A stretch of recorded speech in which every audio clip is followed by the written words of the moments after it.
Hello बच्चों, कैसे हैं आप सब? I hope you all are doing well. तो आज हम पढ़ेंगे क्रॉप प्रोडक्शन एंड मैनेजमेंट। तो कैसे जो है क्रॉप प्रोडक्शन होता है, क्या क्या चीज़ें इन्वॉल्व होती हैं और फिर कैसे जो उसमें से प्रोड्यूस हुआ वो कैसे मैनेज होता है, right? So let's get into the topic. In ancient times, early human primarily relied on hunting and gathering for food. They were nomadic, constantly moving in search of food. However, a significant shift occurred when they sustained upon the discovery that planting grains in the soil led to the growth of new plant. This transformation turned them from food gatherers to food producers and from nomadic to settlers. As time passed, they began employing scientific methods to enhance plant growth. They developed improved irrigation system, implemented better pest and disease control measures, and utilized high quality seeds. These advancements contributed to remarkable increase in overall crop yields. In this chapter, we'll study about the crop production and management in detail. So basically ancient times में क्या होता था कि जो human beings होते थे, right? कैसे hunting और गैदरिंग पे अपना फूड के लिए रिलाई करते थे, है ना, कि वो एक प्लेस से दूसरे प्लेस पे मूव करते रहते थे इन कांस्टेंट सर्च ऑफ फूड। फिर उसके बाद धीरे धीरे क्या हुआ, जब उनको पता चलने लगा कि अच्छा ऐसे सीड डाल के हम फूड भी ग्रो कर सकते हैं, तो उन्होंने क्या धीरे धीरे सेटल करना शुरू किया। नोमैडिक से वो सेटलर्स बनने लगे और अपना वो खुद प्रोड्यूसर्स बनने लगे, राइट? तो अब हम इस चैप्टर में देखेंगे कि कैसे जो इम्प्रूवमेंट है ना, कैसे प्रोडक्शन में इम्प्रूवमेंट आया, कैसे हम धीरे धीरे इरिगेशन की तरफ मूव हुए, फिर हमने कैसे डिजीज कंट्रोल मेजर्स यूज करे और हाई क्वालिटी सीड्स यूज करी, right? So let's get into the topic. The size of cultivating land, producing crops and raising animals to satisfy the requirements of food and other products is known as agriculture. The word agriculture comes from the Latin word agricultura, where agri means ager, a field, and cultura means cultivation. Okay? So basically cultivation क्या होता है, agriculture क्या होता है? Land पे आप जब क्या करते हो, अपना क्रॉप प्रोड्यूस करते हो, एनिमल्स को रेज करते हो, जिसकी वजह से फूड एनवायरनमेंट पूरा होता है, या फिर आपके जो अदर एनवायरनमेंट्स है, लेट्स से डेयरी आप यूज करते हो, फूड यूज करते हो, उसको हम क्या बोलते हैं? Agriculture. To meet the food requirement, okay, to meet the food requirement is known as agriculture. तो एग्रीकल्चर दो वर्ड से मिलके बनाए, एग्रीकल्चरा, राइट? किससे? एग्री एंड कल्चरा। So agri means the field and cultura means cultivation. All right, so the next topic is crops. When plants of the same type are sown in an area or a large scale, it is known as a crop. The plants grown and tend in a field are called crop lands. In India, a crop is often classified according to the season it is grown in. However, the seasons differs widely in different parts of the country because of geographic and topographic factors. Some regions have very hot summers and very cold winters, while others have moderate temperatures almost throughout the year. Some places are extremely dry, while others are very humid and receives heavy rains during the monsoon. So, the crop grown and the cultivation patterns differ widely in different parts of the country. So, basically, जब हम कोई भी एक plant, कोई भी एक ऐसा crop, है ना, एक बहुत बड़े फील्ड में लार्ज स्केल पे ग्रो करते हैं, तो हम उसको क्या बोलते हैं? क्रॉप। ऑल राइट, और उस प्लांट को हम क्या बोलते हैं, जो एक फील्ड में ग्रो करते हैं उसको बोलते हैं crop plants. All right, India में क्या है, इंडिया का जो जैसा लैंड है वो एक डिफरेंट अलग अलग टाइप के सीजन्स में भी बटा हुआ है। कैसे कि कहीं एरिया ऐसा है जहाँ पे बहुत ज़्यादा धूप आती है, कहीं पे बहुत ज़्यादा सर्दी आती है, कोई रीजन ऐसा है जहाँ पे क्या मॉडरेट टेम्परेचर रहता है थ्रू आउट द ईयर। तो हर जगह के हिसाब से क्या डिफरेंट पैटर्न्स हैं वहाँ पे किसके, क्रॉप उगाने के, कौन से क्रॉप उगाने हैं, किस तरीके से उगाने हैं, right? So let's see the classification of crops. Crops are classified on the basis of seasons in which they are grown, and seasons depend on the temperature, humidity and rainfall. अब देखो crops को हम classify करते हैं किस basis पे, season के basis पे, कि कौन सा क्रॉप ठंड में उगाते हैं, कौन सा क्रॉप विंटर गर्मियों में उगाते हैं, और सीजन किस बेसिस पे डिफरेंशिएट करते हैं टेम्परेचर पे, ह्यूमिडिटी पे, रेनफॉल पे, right? 3 types of crops generally grow in our country. They are tabulated as follows. Okay, so what are the 3 types of crop? First is Kharif crop. They are sown between June and July, which is a rainy season, and the time of harvesting is September to October. For example, paddy, maize, soya bean, groundnut, cotton. These are the example of Kharif crops. Now let's get to the next page. So another type of crop is Rabi crop. These are sown between October to November, that is in winter season, and are harvested in March and April. The example is wheat, gram, mustard, linseed. Okay. Another type of crop is Zed. These are sown in March and June, which is a summer season, and are harvested in July to August. Sunflower, moonga, cucumber are the example of Zed crop. Now let's get to the next topic, which is agricultural practices. Now let's see कि कौन कौन से agricultural practices हम लोग use करते हैं और पहले से लोग use करते आए हैं. As the population of world increased, there was need to grow more food, and hence modern agricultural practices were developed to increase the production of food crops. These practices include better methods of growing food crops as well as their storage and distribution. In India, agriculture provides livelihood for almost 2/3 of the population. It is the most important economic sector of our country.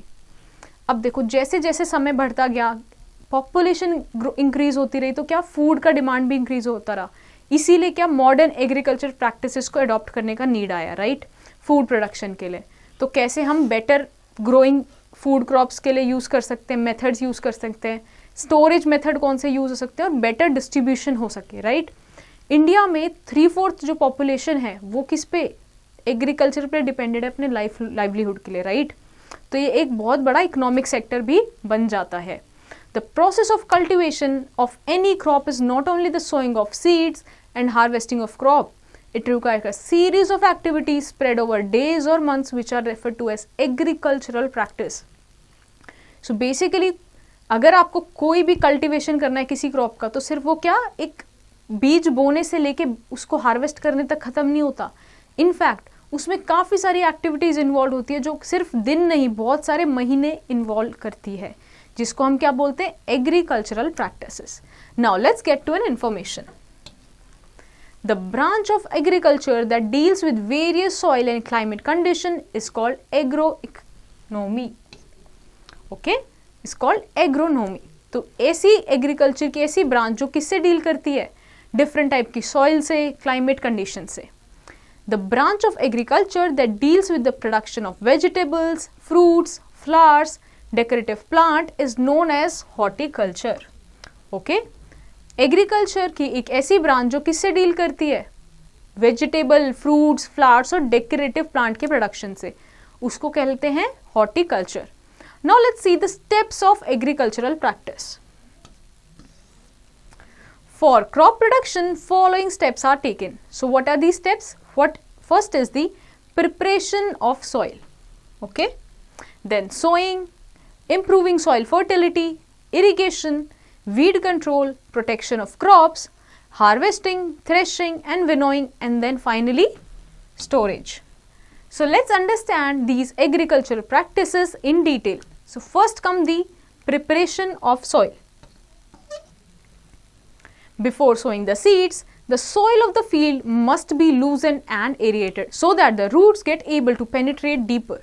This process is called plowing. As the topsoil is the most fertile layer of the soil, so to facilitate ventilation in soil and to make it suitable for the growth of microorganisms and other organisms like earthworm, which make the soil fertile by decomposing the remains of plants and animals, plowing is done.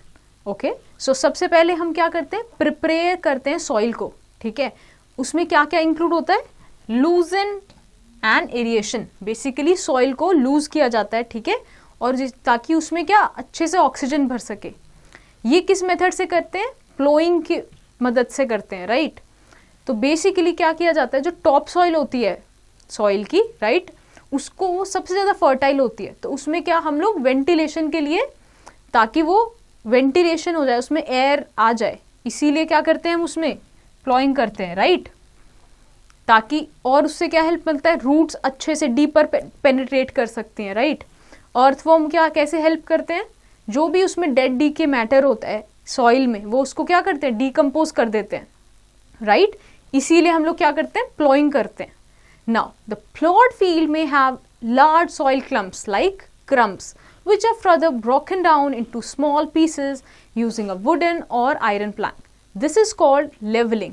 Leveling ensures uniform irrigation and distribution of minerals in the field. It is also helps to prevent soil erosion.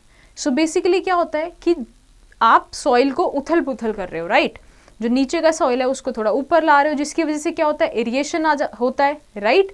दूसरी चीज़ क्या है, जो crumbs हैं, मतलब जो बड़े PCs हैं वो क्या छोटे पीसीज को में टूटते हैं, राइट, जिसको हम क्या बोलते हैं, लेवलिंग। एक वुडन प्लैंक से लेवल कर दिया जाता है, राइट, जिससे क्या इरिगेशन में जब यूनिफॉर्म इरिगेशन और डिस्ट्रीब्यूशन ऑफ मिनरल्स क्या हो सके, right.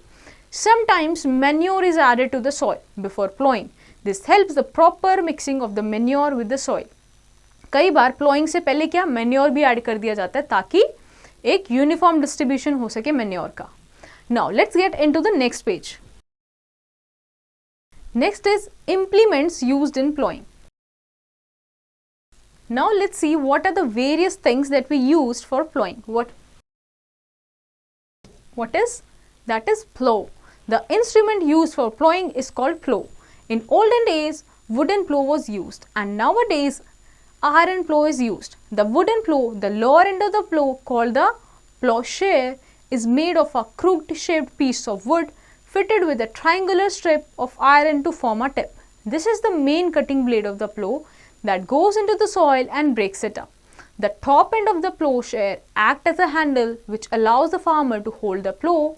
The plowshare is attached to a long log of wood called the plow shaft. The other end of the plow shaft is attached to a perpendicular beam that is placed on the neck of the animal like ox, camel, etc. that draws the plow. So basically how it looks like this. Okay, so basically ये किसके लिए काम आता है, ताकि आप जो भी सॉइल है, राइट, सॉइल की प्लोइंग करने के लिए। ये जनरली क्या पहले वुड से बनते थे, बट अभी जैसे जैसे टाइम बदल रहा है आयरन के भी बनने लग गए, right. Nowadays a series of curved blades called cultivator which can be attached with a tractor is used as plow. The use of cultivator saves both labor and time. So basically जो wooden प्लो होता था ये किससे use होता था, जैसे aux, camel, right, buffaloes, ये जब चलती थी ना तो उसके थ्रू ये काम आता था। बट अभी क्या होने लग गया है कि ये जो ब्लेड्स हैं, ठीक है, आयरन के जो ब्लेड्स यूज़ करते हैं किसमें, कल्टीवेटर्स में यूज़ हो जाते हैं, जिसकी वजह से क्या एक तो टाइम बच जाता है और लेबर भी बचता है। Now let's see the another thing which is हो। It is a long handled tool with a thin metal blade that is used for removing weeds and loosening the soil. It consists of a strong, broad and bent plate of iron fixed at one end of a long rod of wood or iron. So basically how it looks like this. Okay? तो ये भी किस लिए काम आता है, ये एक मेटल ब्लेड होता है जो एक वुड से कनेक्टेड होता है, राइट, वुड से जॉइंट होता है। किस लिए काम आता है, वीड्स को रिमूव करने के लिए और सॉइल को लूज करने के लिए। Next comes the sowing. The process of planting seeds is called sowing. When soil is ploughed and levelled, seeds are sown in it. Before planting, quality of seed is checked by putting seed in water. Defective seeds, that is seeds which float on water, are rejected. The seeds which remain submerged in water are selected for sowing. Apart from it, healthy seeds can be brought from trusted suppliers or can be grown by farmers themselves. Seed selection is necessary because there are several diseases that can be transmitted via sowing defective seeds. If seeds from an infected fields are used to grow the next crop, they can cause many seed-borne diseases and can lead to reduced crop production or even failure of the crop. So next practice क्या आती है, sowing. अब हमने क्या soil तैयार कर ली है, अब होता है seed को sow करना, right? seed को मिट्टी में डालना। अब यहाँ पे ध्यान दिया जाता है कि कौन सी seed आप डाल रहे हो, वो seed कैसी है, right? उससे जो क्रॉप आएगा, उससे जो फ्रूट आएगा वो किस तरीके का आएगा। तो यहाँ पे क्वालिटी ऑफ सीड बहुत मैटर करती है। दूसरा कि वो हेल्दी है कि नहीं। हम देखते कैसे हैं, सीड को पानी में डाल के अगर वो सबमर्ज हो जाती है तो वो ही सीड्स किस लिए यूज़ करती है, सोइंग के लिए यूज़ करे जाती है। डिफेक्टिव सीड्स को हम यहाँ से निकाल देते हैं, right. Next come the time of sowing. अब हम देखते हैं कि टाइम सबसे अच्छा क्या होता है सो करने का। Time of sowing is a very important factor for establishing proper growth and yield of a crop. It varies with season and availability of irrigational facility. अब हर जो सीड है उसका डिफरेंट कंडीशन है, क्लाइमेट कंडीशन है, वो कहाँ किस तरीके से ग्रो होगा, राइट। तो इसीलिए डिपेंड करता है किस पे, सीड टू सीड पे डिपेंड करता है कि वो कौन से टाइम पे सो होगा, right. Next come the depth of sowing.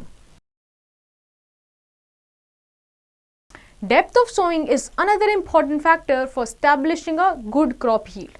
Shallow or deep sowing result is lesser plant production as all seed do not germinate and the crop shows uneven spread of plant with large number of gaps and serious weed problems. So basically आप कितने depth से उस seed को नीचे दबा रहे हो soil के, वो भी बहुत मैटर करता है, right.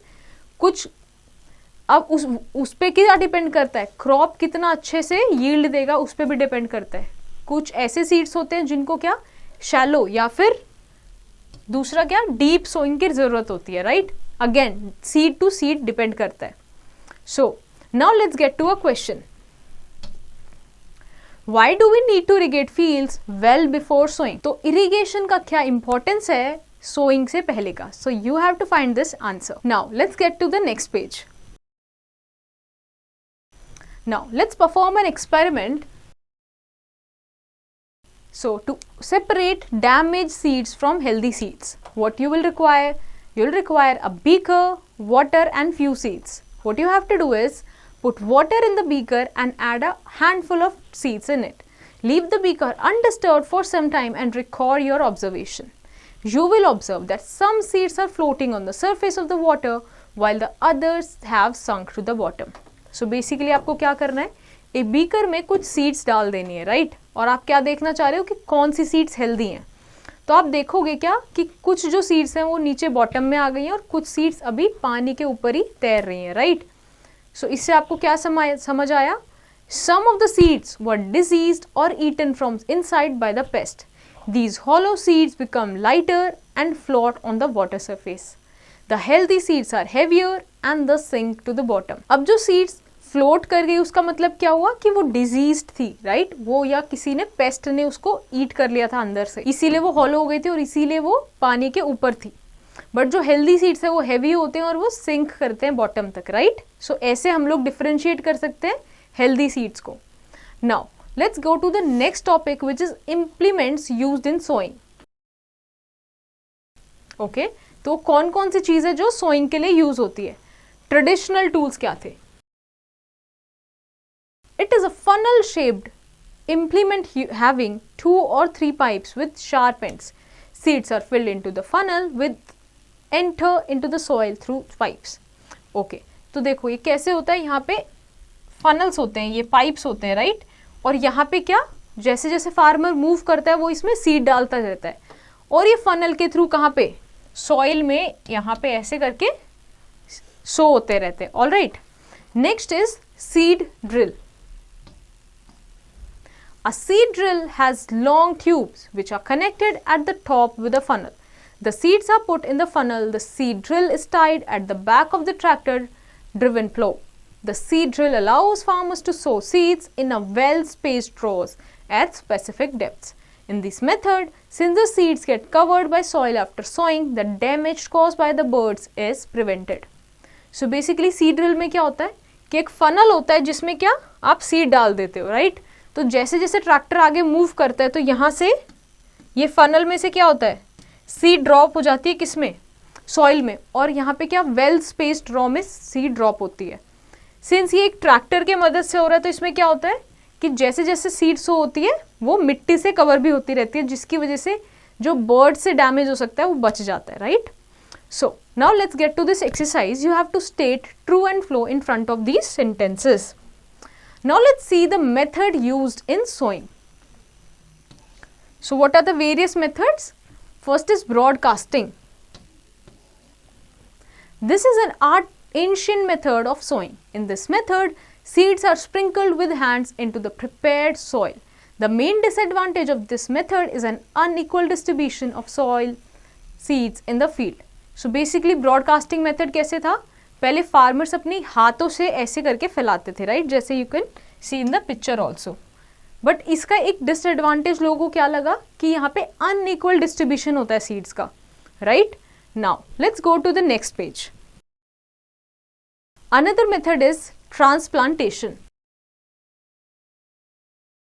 In certain type of crops, the seeds are not directly sown in the field. Instead, they are sown in nurseries and then the seedlings are transferred to the field.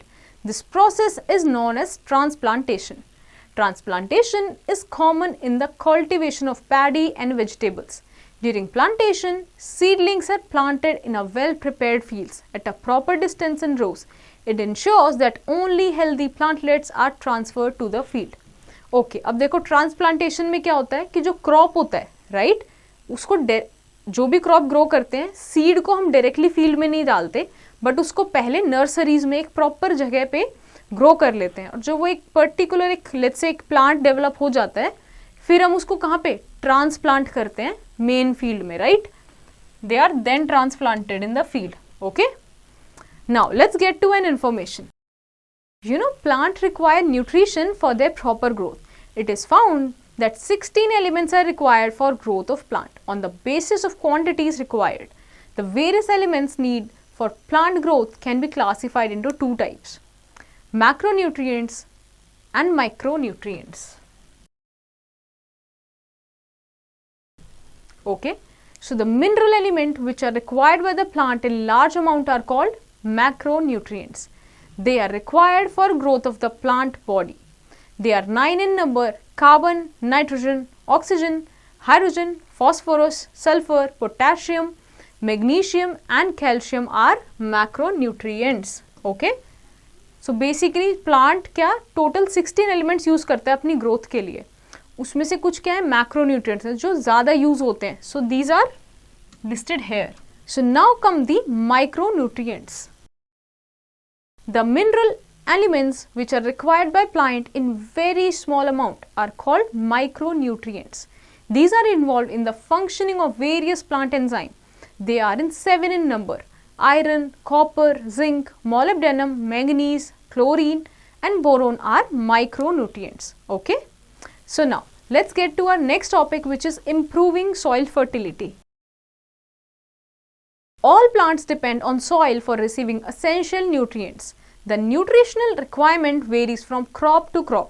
A particular crop will require the same type of nutrients every time it is cultivated.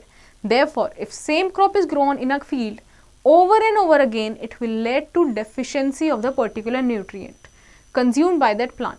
To replenish the soil with essential nutrient, following methods are used. अब देखिए कि जैसे हमने देखा कि हर plant को, हर crop को एक पर्टिकुलर न्यूट्रिएंट की डिमांड होती है, right?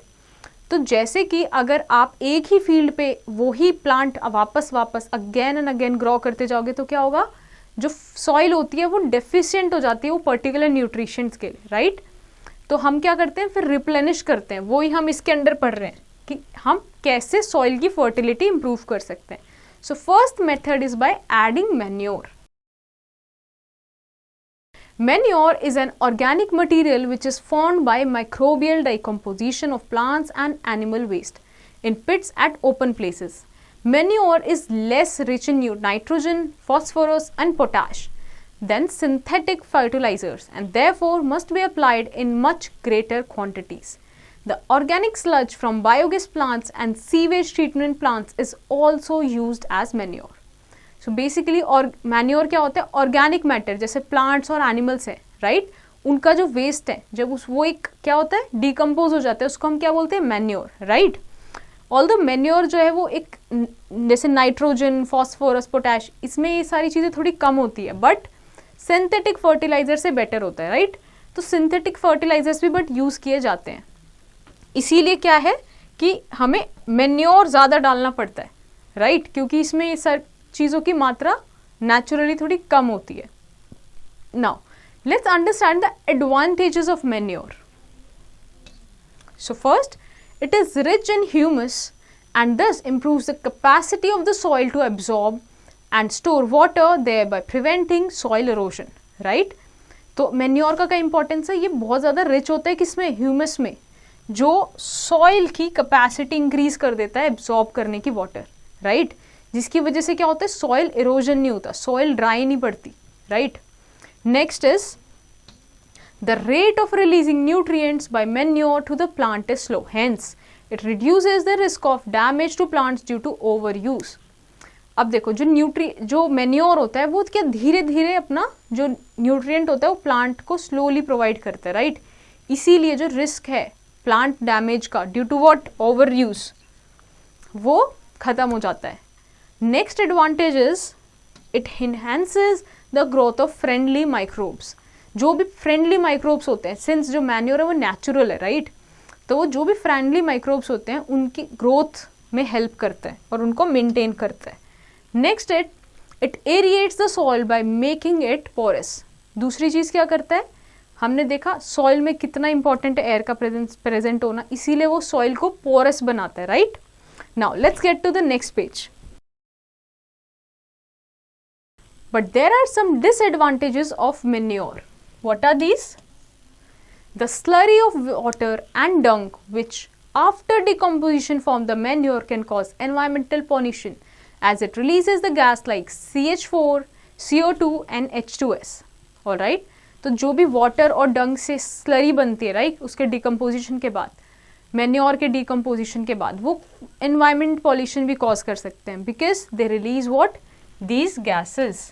Okay, so other disadvantages, since it is not soluble in water, so it is not essentially absorbed by the roots of the plant.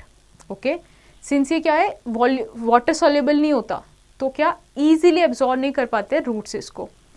Third is it is not nutrient specific.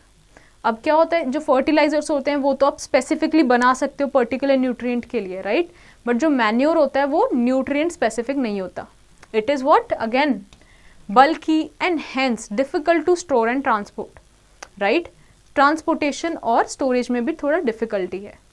Now let's understand about adding fertilizers. Okay, soil कैसे improve कर सकते हैं, also by adding fertilizers. Fertilizers are the chemicals which are prepared in factories. They are rich in specific plant nutrients like nitrogen, potassium and phosphorus. Some of the common used fertilizers are urea, potash and superphosphate. Okay, जो fertilizers होते हैं वो कहाँ, factories में chemicals के through बनते हैं. So they are very rich in what, these nutrients. Okay, so what are the advantages of fertilizers? They provide nutrients to the soil immediately in concentrated forms. Soil को ये तुरंत ही क्या provide कर देते हैं nutrient, वो भी क्या, भरपूर मात्रा में, concentrated forms. Fertilizers are nutrient specific, that is they provide essential nutrients like nitrogen, phosphorus and potassium to crops. Okay, तो जो essential होता है, like किसी plant को nitrogen चाहिए, phosphorus चाहिए, वो specifically provide कर सकते हैं. Next is they increase the crop yield several times. Crop का जो yield है वो बहुत ज़्यादा increase कर देते हैं, right? Next is they are easy to store and transport. Easy storage है और easy transportation है. But there are some disadvantages of fertilizers. What are these? Nutrients in fertilizers may be washed away due to rain or irrigation. All right? तो जो भी fertilizers nutrients आपने डाले हैं fertilizers के through, वो क्या wash off हो सकते हैं rain और irrigation के through, और जो क्या water pollution cause कर सकते हैं. Next is the use of fertilizers over a long period of time may affect the fertility of soil. अब देखो, जो जिस पर्पस से हमने फर्टिलाइजर्स यूज करना स्टार्ट किया, किस लिए, फर्टिलिटी की सॉइल के लिए, राइट? अगर हम इसको लॉन्ग पीरियड के लिए यूज करेंगे तो क्या वो उसी चीज को, लाइक फर्टिलिटी सॉइल को ही क्या इफेक्ट करेगा, right? So next disadvantage, they may damage the soil texture by making it more porous. तो क्या वो सॉइल का टेक्सचर को भी डैमेज कर सकते हैं, ताकि वो क्या कर देंगे, ज़्यादा पोरस बना देंगे. Next is When used in excessive amounts, the chemicals are washed away by rainwater into rivers and lakes where they accumulate and pose a threat to aquatic life. तो ये जो chemicals हैं ये क्या wash off होके कहाँ lakes में, reverse में जा सकते हैं और क्या aquatic life को भी harm पहुँचाते हैं. Next comes the excessive use of fertilizers in the soil can raise the level of free nitrates in the crops, making them harmful for the people to consume. Alright, तो ज़्यादा fertiliser use करने से क्या होगा, nitrates का जो level है crops में वो इंक्रीज हो जाएगा और क्रॉप्स जो हैं जो हम ग्रो कर रहे हैं वो ही क्या हार्मफुल बन जाएंगे. Many of the problem caused by manure and fertilizers can be avoided by using a balanced combination of both of them. Alright, तो जो इनके जो डिसएडवांटेजेस हैं हम इनको कैसे कर सकते हैं कंट्रोल, इनका रेगुलेटेड यूज करके. Alright, now let's get to the information. Farming that utilizes organic manure is known as organic farming. Organic farming is the form of agriculture that uses techniques like crop rotation, green manure, compost, biological pest control and mechanical cultivation, etc. The benefits of organic farming include reduced environmental impact, enhanced biodiversity, improved soil health, and increased consumer demand for organic products. Organic farming system also contribute to long-term sustainability by reducing water pollution, soil erosion and reliance on non-renewable resources. So basically organic farming क्या, एक ऐसी farming जिसमें organic manure use किया जाता है, right? इसको बोलते हैं हम organic farming, right? ये एक ऐसा form of agriculture है जिसमें क्या crop rotation, green manure, compost, biological pest control, ये सब क्या यूज होता है, ये हम ऑर्गेनिकली ही इसको केटर करते हैं, राइट? तो इसके बहुत सारे क्या बेनिफिट्स हैं, जैसे कि अभी हम लोगों ने बात किया कि एनवायरमेंटल इम्पैक्ट नहीं होता, राइट? और लॉन्ग टर्म में भी ये हर तरीके से बेहतर है, right? Now let's go to the next page. Now let's see the difference between manure and fertilizers. Manure is a natural substance that is derived from animal waste and plant residues, whereas fertilizer is an inorganic chemical substance. Manure can be prepared in the field, whereas fertilizers are synthesized in factories from chemicals. Okay? Manure can provide humus content to the soil, whereas fertilizer does not provide any humus to the soil. Okay? Manure is slowly absorbed by the plants, whereas fertilizers are readily absorbed by the plants. Manure is not rich in plant nutrients, but fertilizer enriches plant nutrients like nitrogen, phosphorus and potassium. Okay? Now, pull your sleeves up and take any 3 pots and mark them as A, B and C. In pot A, put soil and manure. In pot B, put soil and fertilizer. In pot C, put only soil. Plant the germinated moong seeds in the 3 pots and pour equal amount of water. Keep them in mild sunlight for some days and water them regularly. Observe their growth. You will find that seedlings with fertilizer have better growth, while the seedlings with manure have moderate growth. But the seedlings with only soil have not grown properly. Okay, so आपको क्या करना है कि एक pot, 3 pot लेने हैं, A B C से mark कर देना है और उसमें क्या आपने डालना है, ए पॉट में आपने सॉइल और मैन्योर डालना है, बी पॉट में आपने सॉइल और फर्टिलाइजर डालना है और सी पॉट में सिर्फ आपको सॉइल डालना है. Now you will plant the germinated seed of what, moong seeds. Okay, और आपने उसको सनलाइट और वाटर देना सफिशिएंट. आप ऑब्जर्व करोगे कि जो फर्टिलाइजर मतलब पॉट बी है उसमें ज़्यादा ग्रोथ दिखेगी, right, as compare to what, manure and C pot. Pot A में आपको मॉडरेट ग्रोथ दिखेगी बट पॉट सी में आपको बहुत कम ग्रोथ दिखेगी, right. Now let's go to the next topic which is crop rotation. This is the simplest method for maintaining the fertility of soil. In this method, farmers are encouraged to grow one pulse crop in between 2 cereal crops in the same field. For example, if in the one season wheat is grown in a field and in next season if legumes are grown in the same field, then the fertility of the soil can be maintained. Leguminous or pod-bearing plants such as peas, soyas, beans and can be fix atmospheric nitrogen in the soil, as the rhizobium bacteria are present in the root nodules of these plants that convert nitrogen from air into the nitrates in a form that plant roots can absorb. So, if a cereal crop and a legume are alternatively grown in the same plot of a land, the nitrogen in the soil can be replenished without adding any fertilizer to it. Okay तो ये क्या है concept crop rotation का? इसमें basically fertility maintain करने के लिए soil को हम क्या करते हैं यूज? Crop rotation method. इसमें क्या करते हैं कि आप जो क्रॉप उगा रहे हो राइट, तो उसमें क्या एक आपने लेट्स से एक पल्स का क्रॉप उगाया, एक आपने सीरियल क्रॉप उगाया राइट. तो जो भी ऐसे क्रॉप होते हैं जिसमें क्या लेग्यूमिनस या पॉड बेरिंग, जिसमें क्या आती है फली आती है, like peas, soybeans and beans right, ये ऐसे प्लांट्स होते हैं जो एटमॉस्फेरिक नाइट्रोजन फिक्स करते हैं राइट. जो इनके रूट्स होते हैं उसमें रूट नोड्यूल्स होते हैं जिसमें राइजोबियम बैक्टीरिया स्टे करते हैं राइट. जिसकी वजह से क्या होता है कि जो एटमॉस्फेरिक नाइट्रोजन होती है वो नाइट्रेट्स में, मतलब जो प्लांट जिस फॉर्म में नाइट्रोजन एब्जॉर्ब कर सकते हैं उस फॉर्म में आपको करके देते हैं ये particular plants right.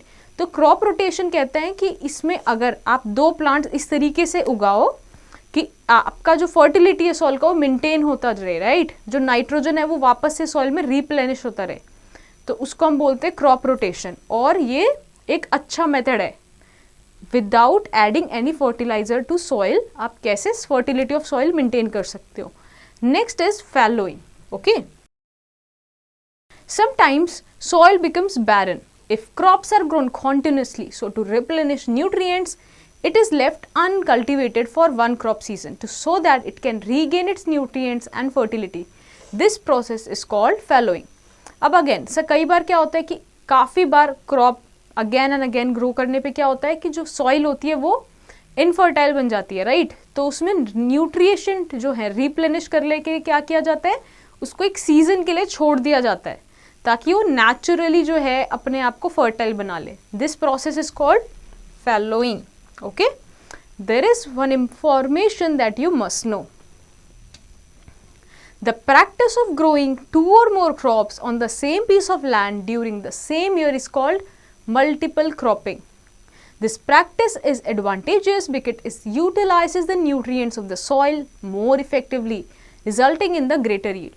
This is because the nutritional requirements of two crops are different and the field is given more time to replenish its nutrients.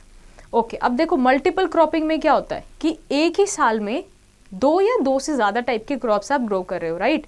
तो इस केस में क्या होता है, जो सॉइल होता है उसकी फर्टिलिटी जाती नहीं है. क्यों? क्योंकि लेट्स से एक पर्टिकुलर सॉइल है वो कुछ न्यूट्रिएंट्स यूज़ कर रहा है, आपने सेकंड जो आपने प्लांट ग्रो किया वो कुछ और न्यूट्रिएंट्स ग्रो कर रहा है राइट. थर्ड कोई और न्यूट्रिएंट्स यूज़ कर रहा है. तो सॉइल को टाइम मिल जाता है अपने आप को रिप्लेनिश करने का right. Now let's go to the next page. Topic is irrigation. For regular growth and development, crops need water. Quantity of water required by a plant depends upon the type of crop. Watering crop plant is called irrigation. The major source of water is rainfall. However, amount of rain varies and does not always supply the source of water in rainfall. However, amount of rain varies and does not always supply the right amount of water at the right time. Therefore, farmers should have alternative sources of water near their fields like tube wells, rivers, lakes and ponds which deliver water through canals. The amount of water supplied should be in adequate amount as excess of water harms the crop plants. If waterlogging is continued in a field, then amount of salt will be increased in the soil which will retard the growth of crops. Okay. Basically irrigation मतलब क्या होता है, जो आपने crop उगाया है right उसको water करना. Watering crop plants is called irrigation. Alright. तो अब जो नेचुरल सोर्स हैं जहाँ से इरिगेशन हो जाता है वो क्या है, जैसे बारिश हो जाती है ठीक है, तो फार्मर्स उस पर डिपेंड करते हैं. बट ऑल्टरनेटिवली दूसरे सोर्सेज क्या हैं, जैसे फील्ड्स के आसपास ट्यूबवेल्स होते हैं, रिवर्स होती हैं, लेक्स होते हैं राइट, पॉन्ड्स होते हैं, तो वहाँ से भी पानी सोर्स किया जाता है. बट यहाँ पे एक चीज़ ध्यान देने की क्या है कि जो भी आप क्रॉप में पानी डाल रहे हो, you have to make sure that you are giving adequate amount of water. Excess amount of water will also harm the plants. Okay, now let's get to a question. What is excessive irrigation harmful to the crops? Right? Excessive irrigation मतलब ज़्यादा पानी देना harmful क्यों होगा crops के लिए? Right? You have to find the answer to this question. Now let's see the traditional methods of irrigation. Right? पहले कौन से methods use किए जाते थे irrigation के लिए? In traditional methods of irrigation, water is drawn from wells, ponds or lakes by the humans or kettles. Moat, which is pulley system, chain pump, dekli and rahat, lever system are some traditional methods of irrigation. Alright? तो पहले कैसे ponds हो गए, wells हो गए, इनके through water draw किया जाता था. जैसे कि you can as seen in the pulley system में. ये क्या है? dekli system. ठीक है, तो ये सारी चीज़ें पहले यूज़ की जाती थी. Now comes the modern methods of irrigation. Nowadays, water is lifted from the source with the help of pumps. These pumps run on diesel, biogas, electricity or solar energy. Modern methods of irrigation make economical use of water. Two such methods are given ahead. Alright? तो अब क्या करने हो लग गए हैं कि अब एक पर्टिकुलर वाटर के सोर्स से पंप के थ्रू वाटर ड्रॉ किया जाता है. राइट? पंप के थ्रू. अब ये पंप किससे चलते हैं? इलेक्ट्रिसिटी, डीजल, बेसिकली एनर्जी से टर्न होते हैं. राइट? तो वैसे ही एक सिस्टम का नाम क्या है? Sprinkler system. This method is similar to the falling rain. It is more effective on the uneven lands where water is available in lesser quantity. Small pipes having rotating nozzles on the top are jointed vertically to the main horizontal pipe at regular intervals. The water droplets fall on the ground like drain drops and irrigate the entire soil surface. It is economical method for the crop grown in sandy soil. Alright? तो basically sprinkler system में क्या होता है कि एक तरीके का ही जैसे बारिश होती है उस तरीके का इफेक्ट देता है. राइट? तो बेसिकली पानी पंप से ऊपर उठ के कैसे एक लेंथ में आने के बाद स्प्रिंकल करता है. राइट? जैसे बारिश में होता है. तो ये कहाँ पे ज़्यादा इफेक्टिव होता है? जहाँ पे लैंड अनइवन है. Right?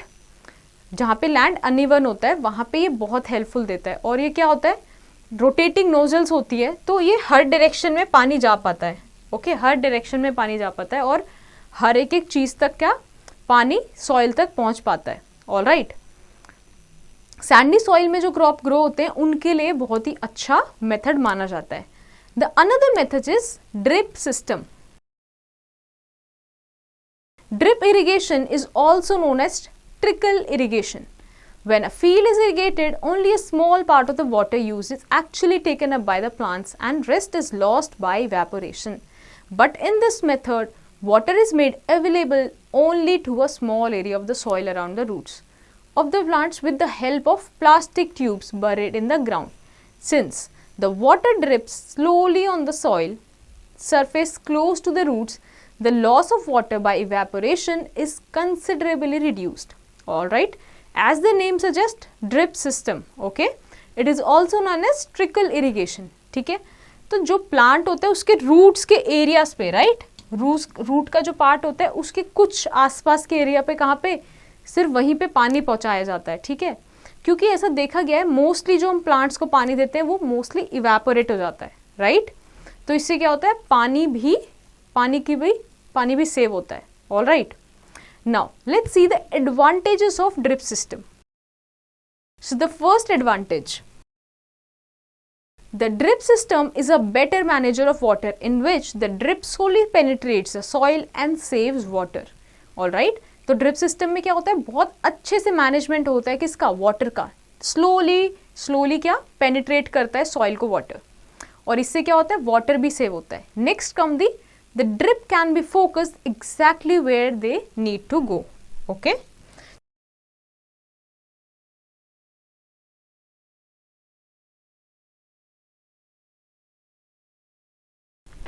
next point, fungal diseases are less likely to grow in soil that is not saturated. Alright, तो जो soil होती है जो saturated नहीं होती उसमें क्या fungal diseases भी लगने के कम chances होते हैं. Right, next point, The ground is not soaked and there is less likelihood of soil erosion in the slow release of water, right? जब ड्रिप इरिगेशन होता है तो क्या होता है कि सॉइल इरोजन भी नहीं हो पाता, राइट? क्यों? क्योंकि पानी बहुत तेजी से नहीं जा रहा है, राइट? ग्राउंड में बहुत सोक करके पानी जा रहा है, इसीलिए क्या सॉइल इरोजन से बच जाता है soil. Okay, now let's go to the next topic which is weed control. In a field, many other undesirable plants like weeds often grow naturally alongside the crop plant. Weeds are harmful as they compete with the crop plants for water, nutrients, light and space and thus reduce the crop yield.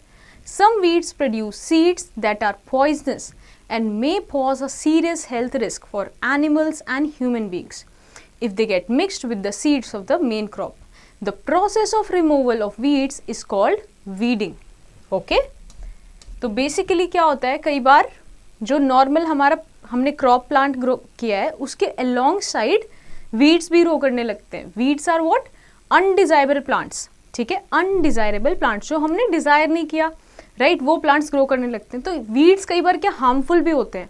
क्यों harmful होते हैं crop के लिए? क्योंकि since वो आपके crop के साथ ग्रो कर रहे हैं तो वो क्या कॉम्पीट करते हैं for what? Water, nutrients, light and space, right? और क्रॉप का जो एक्चुअल यील्ड है उसको डिक्रीज कर देते हैं. वीड्स को रिमूव करने के प्रोसेस को क्या बोलते हैं? Weeding. Now let's get to this question. You have to answer these statements in one word. All right? Now, weeding can be done by following methods. Let's understand those methods. First is manually. The best time for the removal of weed is before they produce flowers and seeds because this ensure that the weeds do not multiply in numbers and their seeds do not mix with grains. Weeds are removed manually by uprooting or cutting them close to the ground from the time to time. This is done with the help of small implement called trowel or what? Khurpi. Other small implements used for weeding and sickle, harrow, etc. A seed drill can also be used for weeding. तो weeding का method क्या है? Manually करते हैं, right? इसकी best time क्या होता है कि जब आप वीड को रिमूव कर रहे हो तो मेक श्योर कि उसने फ्लावर नहीं किया है, राइट? क्योंकि फ्लावरिंग की टाइम क्या होता है, सीड्स बिखेरना शुरू कर देता है प्लांट, राइट? तो उससे क्या होगा कि और वीड्स ग्रो हो जाएंगे. तो आप जब उसको रिमूव कर रहे हो तो you have to make sure कि वो फ्लावरिंग स्टेज पे नहीं है. फ्लावरिंग स्टेज से पहले आपको रिमूव करना है, राइट? तो कितना ग्राउंड से थोड़ा सा हम ऊपर उससे अपरूट कर देते हैं या कट कर देते हैं. All right? क्या यूज किया जाता है? ट्रॉवल, जिसको हम हिंदी में क्या बोलते हैं? खुरपी. All right? Now let's go to the next point which is by using weedicides. और क्या मेथड है? वीडीसाइड्स यूज करके. The chemical control of weeds involve the use of certain chemicals called weedicides such as 2,4-D. These chemicals are diluted with water and sprayed in the fields to kill the weeds. They act only on weeds and do not damage the crops. Weedicides should be sprayed during the vegetative phase of weeds before flowering and seed formation. However, weeds may be harmful to the health of the farmers spraying it if proper precautions are not followed. Hence, they must cover their nose and mouth with a piece of cloth or mask while spraying these chemicals. तो अब दूसरा method क्या है कि chemical की मदद से भी, जैसे एक वीड है जिसका नाम क्या है? 2,4-D. एक वीडीसाइड का नाम क्या है? 2,4-D. इसको यूज किया जाता है. ये केमिकल है जिसको वाटर के साथ डाइल्यूट करके फील्ड्स पे स्प्रे किया जाता है. अब जब हमारा जो वीड है अगर वो फ्लावरिंग स्टेज से पहले है तब प्रेफर किया जाता है ये वीडीसाइड को स्प्रे करना. बट यहाँ पे एक प्रिकॉशंस लेने की बात क्या है कि सिंस ये केमिकल होता है और ये हार्मफुल होता है for the health of farmers who is spraying it, so it is recommended कि जो फार्मर है अपना माउथ और नोज कवर करके ये स्प्रे करे, right? Now let's go to the next page. Protection of crops. So how do we protect our crops? Plants have to be protected from certain organisms which damage them and make them unfit for human consumption. Such organisms are known as pests. Rodents like rats and rabbits, birds and insects cause a lot of damage to the crops. The most common pests are insects and microbes like bacteria, fungi, and viruses. Microbes cause disease to crop plants. Some chemicals called pesticides are sprayed on crops to destroy pests. And birds can be scared away from the field by installing scarecrows. Alright. अब देखो हम जो हमारे crops हैं उसको protect कैसे करते हैं, राइट? और हमें प्रोटेक्ट करने की ज़रूरत क्यों है? क्योंकि कई बार क्या होता है कि कुछ ऑर्गेनिजम्स हैं जो उसको डैमेज करते हैं, राइट? या फिर उस पर फीड करते हैं, तो उनको अनफिट बना देते हैं क्या, ह्यूमन कंजम्पशन के लिए। तो उनको क्या बोलते हैं हम, पेस्ट। जैसे कुछ पेस्ट क्या हैं, रोडेंट्स हो गए, रैट्स, रैबिट्स, बर्ड्स, इंसेक्ट्स, काफ़ी सारे फंजाइज होते हैं, माइक्रो ऑर्गेनिजम्स भी होते हैं जो पेस्ट की तरह काम करते हैं। तो उनके अगेंस्ट क्या यूज़ किया जाता है, केमिकल, जिनको बोलते हैं पेस्टिसाइड्स। ये क्रॉप पे स्प्रे की जाती है फॉर डिस्ट्रॉइंग द पेस्ट्स। और नेचुरली क्या हम लोग स्केयरक्रो भी यूज़ करते हैं for birds. Alright, now let's see the disadvantages of using the chemical method of controlling paste. First is pesticide cause soil pollution. अब पेस्टिसाइड से केमिकल है तो क्या सॉइल पोल्यूशन कॉज करते हैं, right? Second is residue left on the fruits and seeds is harmful for human consumption, right? अब जो भी रेसिड्यू रह जाता है वो केमिकल का फ्रूट्स पे, सीड्स पे, वो क्या है, ह्यूमन के लिए कंजम्पशन में हार्मफुल है। Next is they destroy even the useful microbes. अब जहाँ पे माइक्रोब्स प्रेजेंट है सॉइल में या प्लांट्स के ऊपर, राइट? तो जब आप पेस्ट को कंट्रोल करने के चक्कर में क्या होता है, यूजफुल माइक्रोब्स भी क्या, डिस्ट्रॉय हो जाते हैं। Now let's understand the protection from diseases. So how can we actually protect it from disease? Plants also suffer from diseases. Diseases are caused by bacteria, fungi and viruses. Diseases may either seed-borne, soil-borne or airborne. The use of fungicides and antibiotics spray on the standing crops helps in protecting the plants from diseases. Soaking the seeds in fungicidal compounds and antibiotics also helps in destroying infection.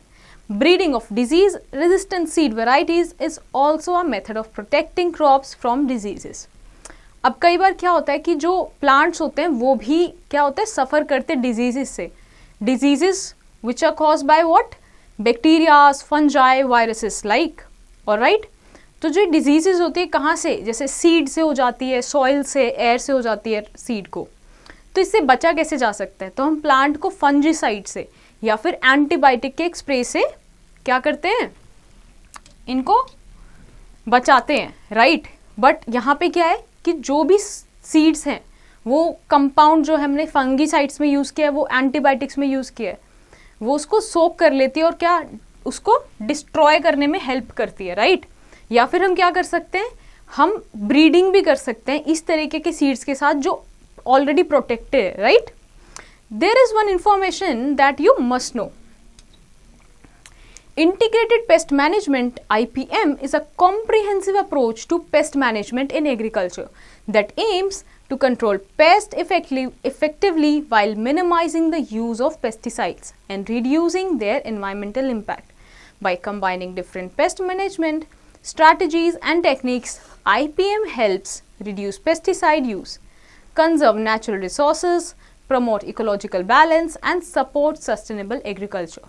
तो integrated pest management जो है एक ऐसा approach है जिसमें क्या pest management किया जाता है एग्रीकल्चर में, जो एम करता है कि जो भी हमारा क्रॉप है उसमें हम कैसे कंट्रोल कर सकते हैं पेस्ट को इफेक्टिवली, राइट? ताकि एनवायरनमेंट पे भी क्या बैड इम्पैक्ट ना जाए, राइट? तो स्ट्रैटेजी क्या है, सस्टेनेबल एग्रीकल्चर कैसे किया जा सकता है, ऐसी चीज़ों पे ये लोग फोकस करते हैं, right? Now let's go to the next topic which is harvesting, threshing and winnowing. Okay, as the crop attains maturity, its need to be cut. Hence, the process of cutting of crops after it matures is called harvesting. Harvesting is done manually with the help of a sickle. It can also be done by machines called combine harvester. In India, harvesting is done by both the ways, that is by hand, that is manually, and by harvester. Okay, तो अब जो हमारा crop है वो क्या maturity attain कर गया है, राइट? तो अब नीड क्या है उसको कट करने की, उसको हार्वेस्ट करने की. तो जो प्रोसेस है क्रॉप को कट करने का when it has turned mature, right, उसको हम क्या बोलते हैं, हार्वेस्टिंग। ओके, और हार्वेस्टिंग किस तरीके से, मैनुअली भी होती है या फिर हम उसको किसी मैकेनिकली भी कर सकते हैं। मैकेनिकली किससे करा जाता है, कंबाइन हार्वेस्टर से। All right, the process of separating the grains और seed from the stalk is known as threshing. Some farmers do threshing manually by beating the stalk to free the grains and then separate the grains from the chaff by the process called winnowing. All the three operations, namely harvesting, threshing and winnowing, can be done by combine harvester or simply by combine. This machine combines three operations into one and delivers clean grains. Other than it, winnowing is also done with the help of winnowing machine. All right. अभी जो तीन हमने देखे, harvesting, threshing and winnowing. Harvesting हमने समझा, threshing में क्या होता है कि जो भी आपने क्रॉप है उसको कट किया, अब उसमें से जो उसकी सीड्स को अलग करना है, राइट, सीड्स को उसको अलग ग्रेन करना, राइट, और उसके जो बचा हुआ पार्ट है उसको अलग रखना। तो ये जो तीनों प्रोसेस है, हार्वेस्टिंग, थ्रेशिंग और विनोइंग का, ये या तो आप सिंगल स्टेप में कर सकते हो, जैसे कि इंडिया में काफ़ी होता है मैनुअली करते हैं, या फिर सिंगल स्टेप प्रोसेस में कर सकते हो जो किसमें, कंबाइन या फिर कंबाइन हार्वेस्टर में यूज होता है, राइट, वहां पे एक ही प्रोसेस में ये तीनों चीजें हो जाती है। Now let's get to the next page. There is an information that you must know. So in many parts of our country harvesting is celebrated as festivals. Baisakhi in Punjab, Bihu in Assam, Onam in Kerala and Pongal in Tamil Nadu are the examples of such festivals. अच्छा, ये जो harvesting है ये भी celebrate की जाती है हमारे इंडिया में, और वो अलग अलग स्टेट में अलग अलग नामों से जानी जाती है। Now let's go to the part of storage. After harvesting, grains have to travel a long distance before reaching to us, so its storage becomes an important task. The freshly harvested crop contains a lot of moisture, and if it is stored without proper drying, it is likely to get spoiled due to the growth of the fungi and microorganisms that can destroy the food grains. Normally, drying is done by keeping the grains in the sun. Food grains also need to be stored well to protect them from insects and rodents. Large-scale storage of grains is done in silos and granaries to protect them from pets. Small farmers store grains at home in jute bags or metal containers. They often mix dried neem leaves with the grains to keep away pets. This is because neem has an insecticidal property. Other than it, for protecting grains from the pests and microorganisms, pesticides are sprayed before storage. Okay, अब बहुत important part क्या आता है harvesting के बाद का, storage का, क्योंकि जो ग्रेन्स हैं हमारे घर तक पहुंचते हैं उससे पहले वो इतना लंबा डिस्टेंस ट्रैवल करते हैं, राइट, तो इसीलिए इम्पॉर्टेंट क्या है वहाँ पे, स्टोरेज। तो जब स्टोरेज फ्रेशली हार्वेस्टेड क्रॉप को करते हैं तो उससे पहले उसका मॉइस्चर निकलना ज़रूरी है, राइट, तो उसको ड्राइंग करते हैं, राइट, ड्यू जनरली कहाँ पे करते हैं, सन में उसको ड्राई करते हैं। उसके बाद उसको वेल प्रोटेक्टेड कंटेनर्स में, या फिर क्या होते हैं वो सॉइल्स होती हैं, राइट, या फिर ग्रेनरीज होती हैं जहाँ पे ग्रेन्स को स्टोर किया जाता है, वहाँ पे ऐसे ग्रेन्स को स्टोर करते हैं, राइट। फार्मर्स जो होते हैं वो अपने जनरली होम में स्टोर करते हैं, जूट बैग्स में या फिर मेटल कंटेनर्स में, और ये प्रैक्टिस है कि ड्राई नीम लीव्स भी यूज़ की जाती है, किसके लिए, इंसेक्टिसाइडल, सिंस उसमें प्रॉपर्टी होती है तो पेस्ट दूर रहते हैं, right. In our country most of the farmers depend on rainfall for irrigation, therefore some stocks of grains must always be stored to compensate for the storage due to the failure of monsoon in any particular year. This stock is known as buffer stock. Okay, अब जैसे हमारी country में farmers mostly किस पे dependent है, rainfall पे dependent है irrigation के लिए, तो इसीलिए हमें ग्रेन्स को भी एक स्टॉक में रखना होता है ताकि हम अगर शॉर्टेज आ जाए या फेलियर हो जाए मॉनसून का तो उसको कॉम्पनसेट कर सकें। इस टाइप के स्टॉक को हम क्या बोलते हैं, buffer stock. All right, now let's go to the another point which is a cold storage. अब स्टोरेज कोल्ड के केस में कैसे होता है, fruits and vegetables are stored in cold storages where the temperature is maintained between 0 degrees to 4 degrees Celsius. This discourages the growth of microorganisms. It also stops the enzyme present in the fruits and vegetables from spoiling. However, If the temperature becomes too low, the stored fruits and vegetables can get destroyed. The other thing that it has to be controlled in cold storage is humidity. The humidity is sometimes kept high because fruits and vegetables lose moisture when the humidity is low. Alright, तो स्टोल्ड storages में क्या होता है, cold storages में temperature 0 to 4 degrees रखाता है, जहाँ पे हम फ्रूट्स या फिर वेजिटेबल्स को स्टोर करते हैं. ये हम क्यों करते हैं, ताकि जो भी उसमें माइक्रो ऑर्गेनिजम्स हैं या फिर जो भी फ्रूट्स में वेजिटेबल्स में एंजाइम है उनका ग्रोथ रुक सके, राइट, ताकि स्पॉइलिंग बच सके. ऑलराइट, लो टेम्परेचर पे क्या ग्रोथ नहीं हो पाती है. ठीक है, यहाँ पे एक चीज़ और क्या होता है, ह्यूमिडिटी भी मेंटेन करनी होती है. अगर टेम्परेचर में ही क्या लो ह्यूमिडिटी है तो ह्यूमिडिटी हाई रखनी होती है. Alright, now let's understand and read about a famous scientist Normann Borlaug. Norman Borlaug, an American agronomist and plant scientist, is renowned as a father of the Green Revolution. His groundbreaking work in developing high-yield wheat varieties and implementing innovative agricultural practices revolutionized global food production. Borlaug's research focused on breeding disease-resistant and high-yield wheat strains, resulting in short stems and increased grain production. His contribution, combined with synthetic fertilizers and improved irrigation methods, significantly increased crop yields and helped address hunger and food shortages worldwide. For his remarkable improvements in wheat production, he earned the Nobel Peace Prize in 1970. All right, तो जो Norman थे इन्होंने क्या, इनको father of green revolution बोला जाता है क्योंकि इन्होंने एग्रीकल्चर के फील्ड में इनोवेशन लाया था, रेवोल्यूशन लाया था एक तरीके से. तो जो वीट स्ट्रेन्स थे उनकी एक हाई यील्डिंग जो सीड था वो बेसिकली बनाया, जो एक डिजीज रेजिस्टेंट था, जिसकी शॉर्टर स्टेम थी और जो ग्रेन्स उसमें आते थे वो ज़्यादा आते थे, राइट, जिससे प्रोडक्शन इंक्रीज हुआ. ऑल राइट, तो ये हमने देखा इसमें, और इसी की वजह से इनको क्या नोबल पीस प्राइज भी मिला था. Right, now let's go to the next page. Our next topic is food from animals. Okay, food obtained from plants is not sufficient for us. In order to receive some essential nutrients which are not obtained by plants, man domesticated animals. All these domesticated animals used by men are called livestock. Animals furnish about 28% of the world's total value of agricultural products. They supply a higher proportion of human food in the developed countries than elsewhere. Animals provide us different kinds of food items like milk, meat, eggs, etc. Milk is a part of the diet of most people, especially infants and children. Fish is a major part of diet of people living in coastal areas. अब देखो हमें food कहाँ से और मिलता है, animal से और फूड हमें मिलता है, राइट. जो भी उनसे हमें फूड मिलता है, राइट, हम उनको डोमेस्टिकेट करते हैं तो उसको हम पहले क्या बोलते हैं, लाइव स्टॉक, राइट. तो काफ़ी मेजर चंक है जो हम क्या एग्रीकल्चरल प्रोडक्ट पे, हमारा जो वर्ल्ड का पॉपुलेशन है वो उस पर क्या डिपेंडेंट है, राइट, फूड के सोर्स के लिए. जैसे क्या इंक्लूड होता है, मिल्क के लिए, मीट के लिए, एग के लिए, राइट.